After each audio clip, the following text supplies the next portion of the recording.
warning for you tonight for travelers. AAA issued an alert today called Scams Gone Wild, noting that consumers are being duped by phony travel sites at a cost of more than $200 million a year. Now, the First Coast News investigators have been looking into this trend for the past 2 months. Ann Schindler has more tonight on how the scam works and what you need to know to protect yourself. Then it's a disaster for them. Matthew Kent is the general manager of the Best Western Cocoa Beach. He's one of possibly hundreds of Florida businesses affected by an increasingly common consumer scam. And they're using the images, the verbiage, and even sometimes answering the telephone as the hotel. The travel websites look authentic and purport to be legitimate, but they're not.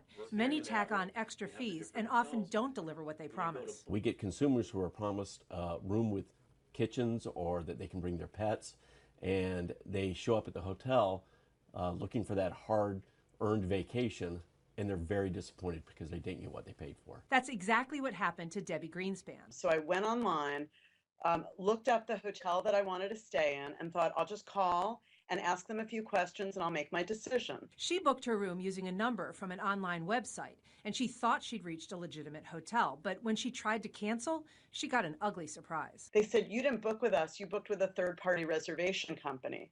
So if you want to cancel, you have to call them because you didn't give us your credit card, you gave them your credit card." The incident was especially galling to Greenspan, who spent years working in the hotel industry. I'm so furious and I'm embarrassed too. I have the experience.